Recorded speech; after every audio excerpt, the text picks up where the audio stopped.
The way that you actually quit porn is pretty disappointing, and it's just to be sick and fucking tired of the suffering that doing it brings me. And for example, like I would finish, and every single time I'd have this icky feeling that I would get, and I'd just be like, why the fuck did I do that?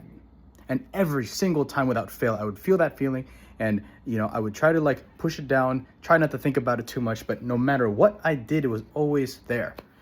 And at first, I tried to therapize it. I tried to be like, oh man, maybe I need to like work on my self-worth. And it's like, yeah, that's true to a certain extent. But then eventually something hit me. I'm like, man, maybe actually this shit isn't actually good for me. And that's just, a deeper part of me that understands that and that doesn't know why, but it just knows that it's not good for me. And that ultimately was ended up being correct.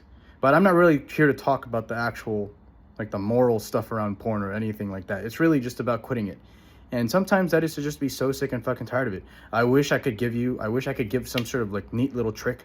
I wish I could tell you that, oh yeah, I figured out this like, I started tallying every single fucking day on my whiteboard, and I was like, oh, I just hit day 30. I just hit day 60, no fap. No, dude, that shit never fucking worked. None of it. None of that shit worked. Not even the internet blockers worked. I would just try to like turn them off and then go back to it anyways.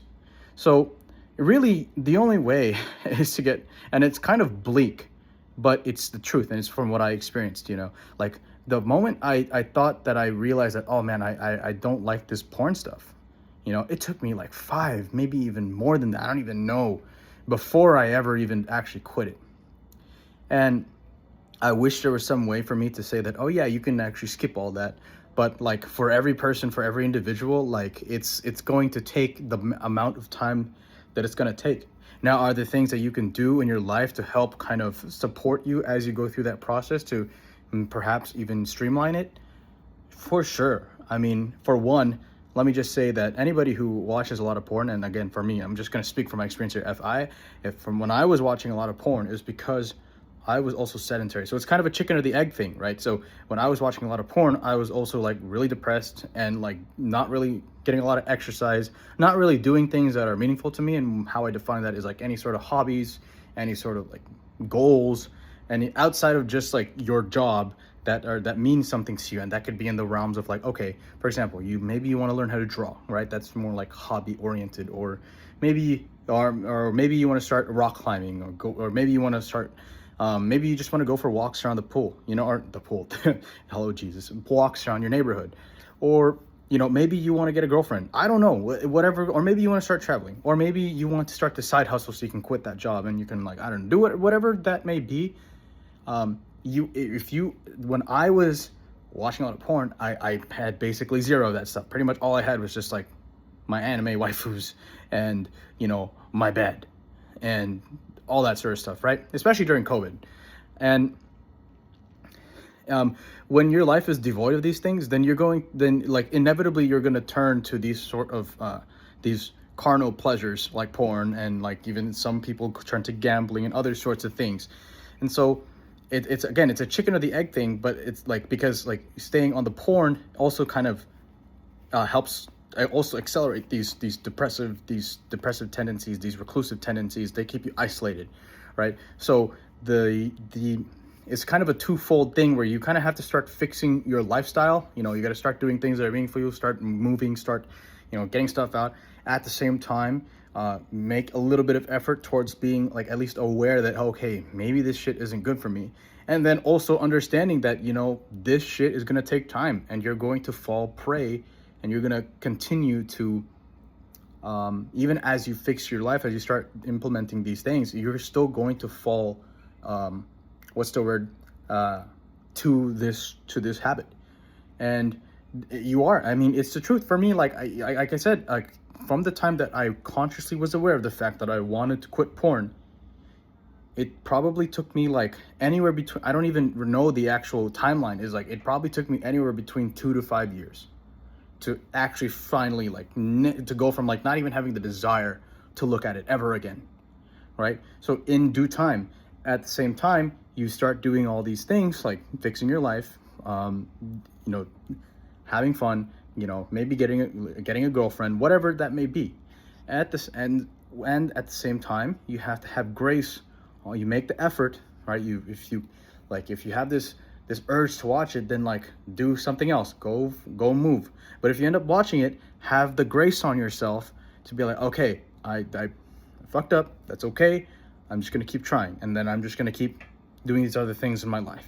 And eventually, slowly but surely, you're gonna notice is that you over time, if you look, because especially when I look back on my journey, you're gonna notice that okay, like I actually like the frequency that I'm watching and I'm consuming porn is just going down, down, down with time. Like right, like there might be spikes, there might be times where I'm like, oh shit, I just watched it a bunch of times today and I haven't watched it that much in a long time. I fucked everything up. No, the answer is to keep going. The only answer is to keep going and to continue practicing that grace with yourself. And oftentimes, like the journey, really, you're gonna have to forgive yourself so many times, and you're gonna have to keep doing that. And that's the trick. That's the only real trick, is you do the work, you do the work that you can with whatever you can, and when you fail, you have the grace on yourself. It's not like that's another thing is this shame voice of like this voice in your head for me where you're like, dude, you fucked everything up. What a fucking loser you are. That you need to catch that, man. You need to catch that, bro, because that kind of voice,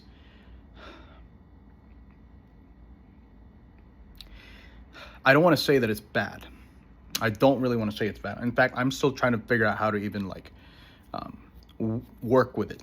But that voice, like, I think it needs to be aimed properly. This is what I think I'm right now is you need to learn how to aim that voice properly. I don't want to pathologize it and say that it's automatically bad, but you have to learn to aim that properly.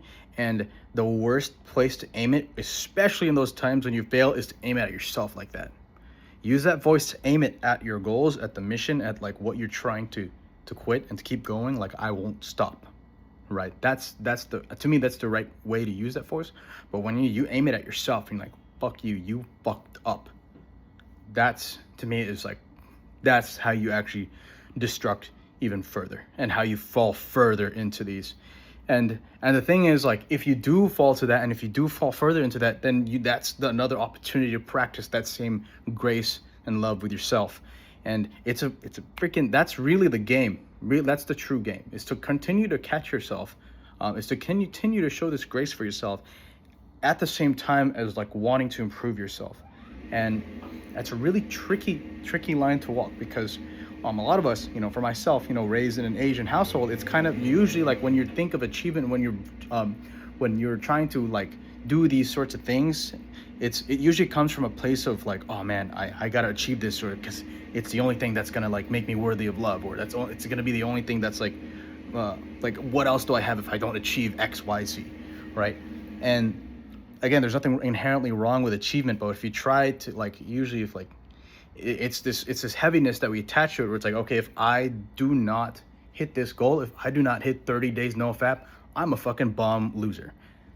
So that's why I spent a little bit of time, probably a lot of bit of time. It's already 8 minutes. That's why I spent a lot of time on that voice, or on that part, because honestly, it's the most, it's the trickiest thing to deal with, because it's all here, and it's not like all the lifestyle stuff, all the like start going to the gym stuff. In comparison to this, that stuff is pretty easy, because it's like, it's straightforward. This one is not. It's subtle, and you got to learn to catch it every single time. And there are things that we can do to help practice to start building your own awareness, so that you can start noticing that voice when it's playing at full volume. But for now, that's like that's the little tidbit that you want to keep in mind.